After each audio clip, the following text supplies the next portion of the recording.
All right, welcome everybody. I am Michelle, and I'm going to be taking you on this exciting adventure journey with me. Now, what you see behind me is a map, and this is a map that's going to guide us through this exciting story and journey of discovery. Now, like in every story, you've got different characters, right? So in our story, we've got three characters, and let's start with the hero of the story and introducing Rama. Now, Rama is the hero of our story. Of course, he's a monkey, but he's a naughty, mischievous little monkey. And Rama, loves having fun, and he likes, jumping around, and doing that, he tends to make a lot of mistakes. But the good part is that Rama tends to own up to his mistakes, and he's a keen learner. He wants to learn how can he be, an effective leader, and how can he be effective in every relationship of life. So he takes responsibility, he owns up and takes accountability for every action and the impact that his action has on other people. Now, that is Rama, and he really wants to be a superhero leader. We're gonna together discover how he gets to be a superhero leader in his life. Now, to make the story exciting, what do we really need?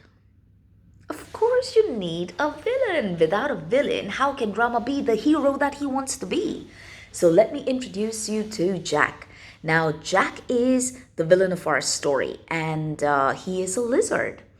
Now, I don't know which part of the globe, you are in, but I'm sure we've all encountered lizards. So for a moment, just take a step back and just imagine you're walking down the street and you see two lizards, there. And do you think the lizards are ever going to have a conversation around the fact that, oh, she's approaching us. What should we do? Should we be waiting here? Should we be bouncing on her? Should we be jumping? Should we be running? What is it that we should do now that she's approaching us? Do you think they're gonna really pause and have a conversation and decide about what they want to do? Of course not. Lizards just react. And that's exactly what Jack does. He reacts to every situation. And, Jack doesn't really take responsibility of his actions. He doesn't want to learn. He just goes with the flow. He's, not wanting to make big changes in his life.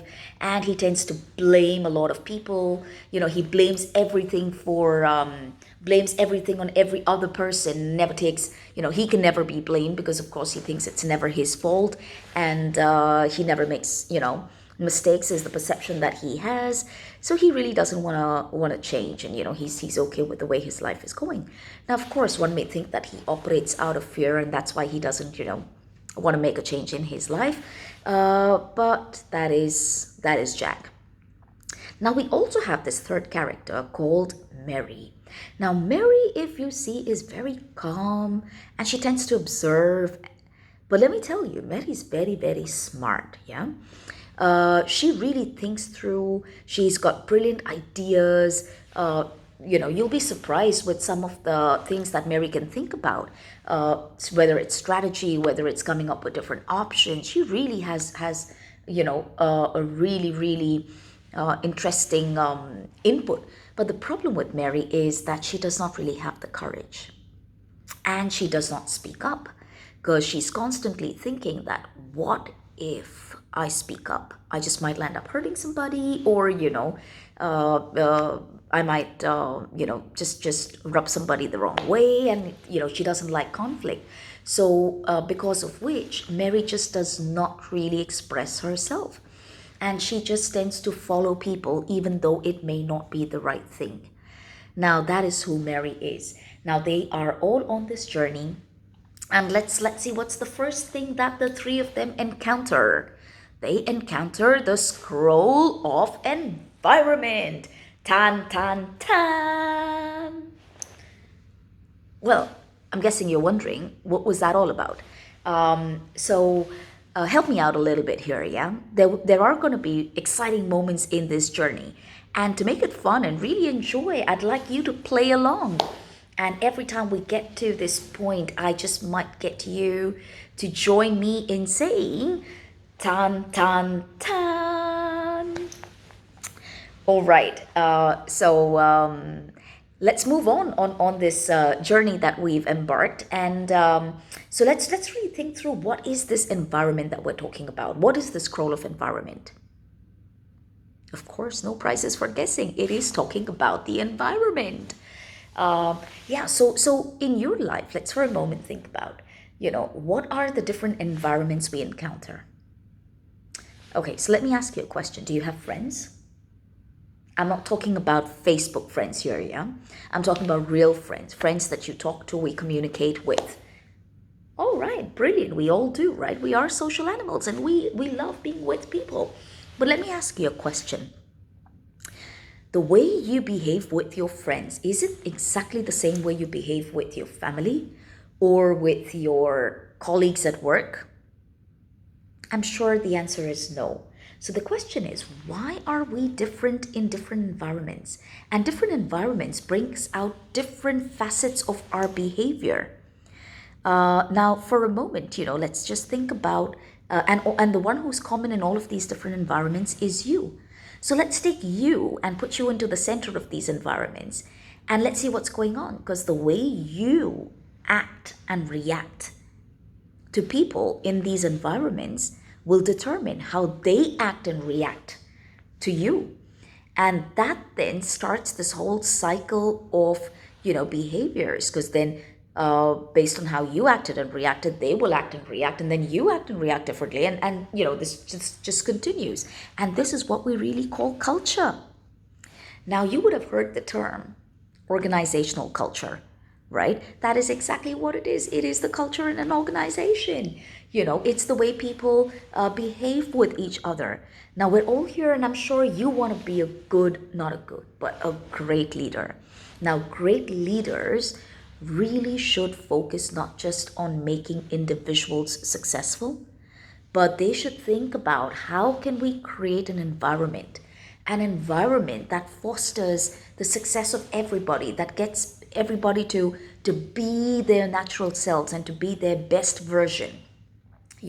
Because if the environment gets people to be the best version of themselves, then guess what? Individuals will automatically be successful. That will in turn have an effect on the organization's success because they'll meet all the objectives. So that's really what a good leader or a great leader should aspire to create this safe, warm culture where people can really contribute and be who they really are. So yeah, so we spoke about the cultures and bringing out the best. I have one question. The question that I have for you is: have you been in different jobs ever in your life? Okay, so if the answer is yes, brilliant. And if the answer is no, think about, different situations that you've encountered, even in the same company. So let's say, you've worked in different organizations. Let's go back to, have you had issues or problems when you were working in these organizations? Okay.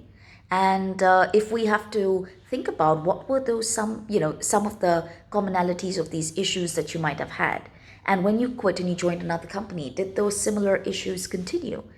And did they continue in other aspects of your relationships with people? And if the answer is yes, then guess what? It's good news because the problem is with you. And now, why is that good news? It is good news because you are in control. You can change or make small changes to your behavior, and that can have a huge impact on the environment, and around the people and the people around you. So that is really brilliant news. So in this journey, we're going to try and understand what are those little things that we can control about ourselves and have those small incremental changes, which will then result into a positive relationship that you can have with people. And once you take care of these relationships, then automatically all the other problems, tiny problems that keep coming over and over and over and over again in your life will just disappear. And we can all be happy people. All right, so let's see, where is Rama and the team? All right, so they're walking to the information counter. Now, what do you think they're going to do there at the information counter? Exactly, they're going to get information. Now, the information counter is going to tell them about different things that they need to know while they're going through the journey. because it's important to know where you're going and, what are the different things that you might encounter through the journey. So that's what they're going to find out there. But what I'd like you to do, okay, is some bit of homework. We're going to pause here and then meet again in the next video. But I'd like you to go back and think about all the different environments that you have in your life, all the different, whether it is the environment at work or in your family or with your friends. I'd like you to list down all these environments and then rate them on a scale of 1 to 5. 1 being the worst, as in, this relationship or this environment doesn't bring out the best in you. In fact, you dread being in that relationship or in that environment. And let's say 5 is you really thrive in that environment. It lets you be who you are. It brings out the best version of yourself. So I'd like you to go back, think about it, rate them, and we will meet on the next video. Until then, wish you success. All right, so welcome back. And I'm sure, you found the homework exciting and it got you a chance to go back and reflect on all these different environments that you are in, and how, it would have probably given you some sort of insight as to how are you different in each of these environments. And when you did the rating, I'm sure you got to discover, that there are certain environments that you really, that bring out the best of who you are, and how that positively has an impact, on yourself and on others, because it just creates this healthy camaraderie amongst people. All right, so we will come back to that in a bit, because I'd like you to go back and think about these environments where you've rated a 5, where it really brings out the best in you. What are the characteristics that you are displaying that is probably getting those positive reactions from other people, which in turn has a positive reaction on you? And this, lovely cycle of positive reactions just create this lovely, healthy environment. So we'll talk about that later, and that will probably be added to your homework after this video. But let's now see where is Rama and the team. All right, so they're at this information counter, and I wonder, what are they doing there? They're trying to get more information about direct communication psychology. And they want to know who was the founder of the psychology, and really everything around this, this whole concept. So let me tell you a little story about the founder. So DC Psychology was founded by Arthur Kermazi, and he is a really charismatic personality. I've met him in person, and oh my gosh, he is just so full of energy, and there's so much that you can learn from him. So let me tell you a little bit about his story. So he was the MD of a consulting firm, and this was way back in Korea. And he was a really, really successful leader there. I mean, he led this organization to great success. He, the role that he played as managing director was that, he was opening franchises for manufacturers that would manufacture goods and services, and he would take them out to the retail market and get them to earn really good margins, which in turn then got his company to really, really earn and make great profits. And suddenly he started realizing that, oh my God, he's doing such a fantastic job at this, and he's such a successful leader. And, this started really having an impact on him. And, it started swelling his head with pride. And then he had a thought. He said, wait a minute, if I can make this company successful, why shouldn't I start something of my own? So he had this idea, and he decided to go to Singapore and set up his own company. He put all his savings, and he also borrowed about $500,000 to start up this really, a similar company in Singapore. And, the company started off, and in some time they started realizing, and of course he thought this is going to be a super successful journey. And of course he was so full of himself because, he was so successful in the previous role that he didn't think that, he could make any mistakes. And even if people were trying to point out that things are not going well, he just, didn't want to listen to anybody. And of course, when things really started going wrong, there was a lot of blame, and he was really taken by surprise because eventually his entire business failed. And that is not a great situation to be in, right? I mean, you've invested so much money, and then to only know that your business fails. oh my God, it could be really, really devastating. And let me tell you, don't ever try this if you, don't have the experience in it. Well, even though Arthur was experienced, this business didn't work, and he eventually had to shut it down, and he incurred all those losses, and he was in debt of 500,000. But so Arthur was really, really taken aback, and he really knew that he had to turn this around now. He had to do something with his career, so he decided to join and work for a company again. And he was blessed to get a really good position in a multinational company as the head of product development. So it was a good paying job. So he was trying to clear all his debt, and he really needed this job. So he walked into the organization, of course, knowing that he's gonna go there and try and do his best and turn things around. He's gonna really have huge impacts on whatever he does, and he's gonna add value. And he was really super enthusiastic when he walked into this company. Let me ask you a question. How did you feel when you walked into your first job?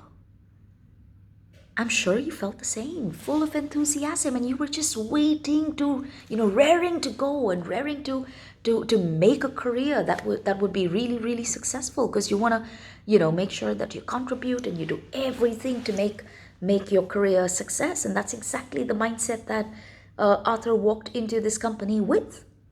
But in 3 weeks, guess what? He started looking around and realizing that everybody in this company was just blaming each other. And, the finance department was blaming the marketing department for overspending on, the marketing campaign. And then you had the marketing department, blaming the sales department that they didn't follow through the campaign. And then you had, procurement blaming finance that they're not paying invoices on time, because of which they can't procure materials. And then production was blaming procurement because that was delaying their production. And oh my God, everybody was blaming each other. And if that wasn't enough, they blamed HR for everything else that didn't go right. So it was such a toxic environment. And Arthur walks in there, and he, really, really wants to make a difference. He really wants to bring about some bit of change.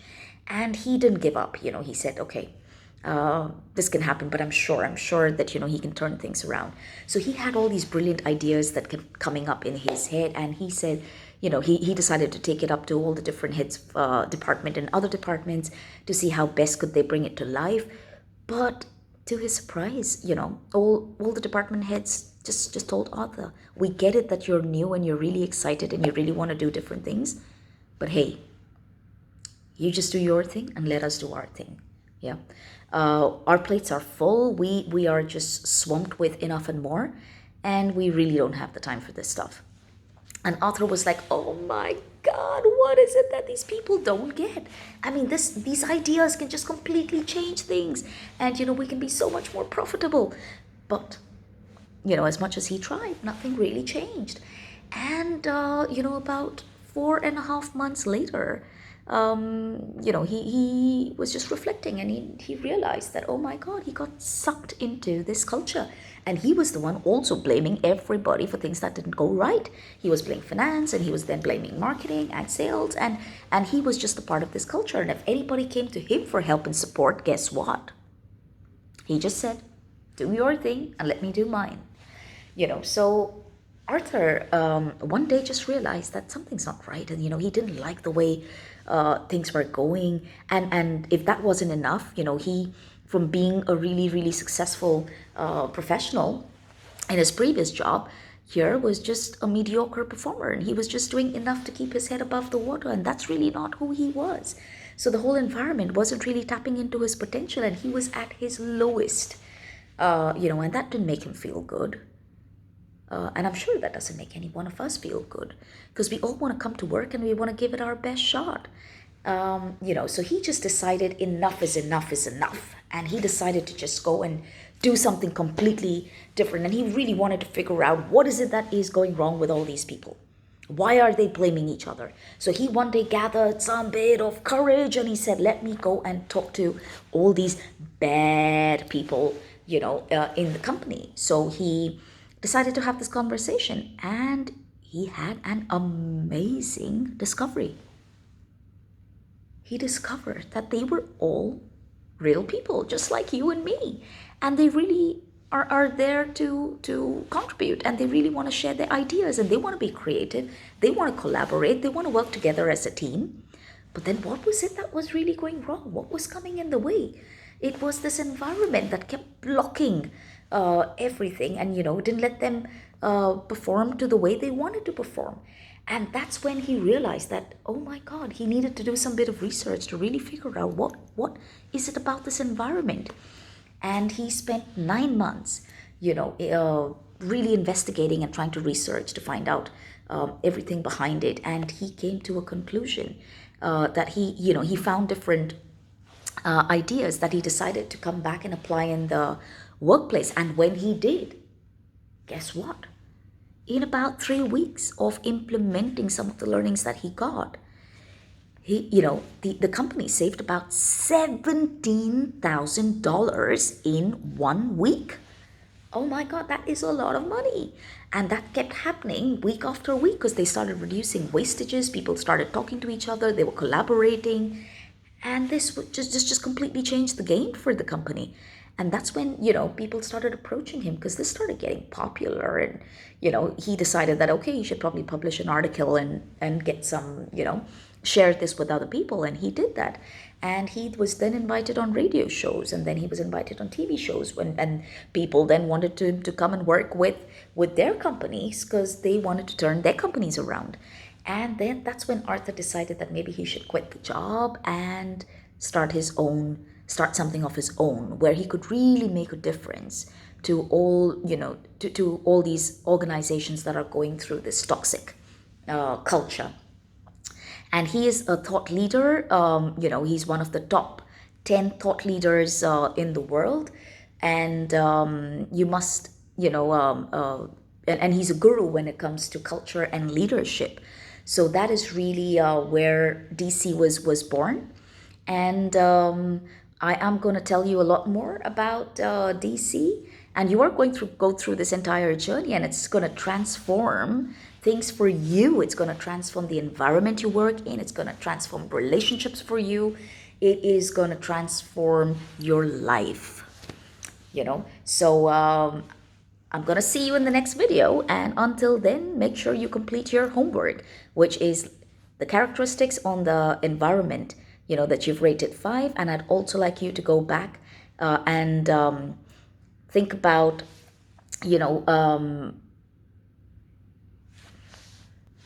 think about the objectives and the skills the objectives. Why are you here on this course? What is it that you want to get out of attending this course? And what are the skills that you really want to learn? And having learned all these skills, what is the impact it's going to have, on your career, in your life, at work, in different aspects of life? And how is that going to make you, a really successful professional? So I'd like you to go back and really give this a thorough thought. And I'm going to see you on the next video. Until then, take care, be safe, and successful.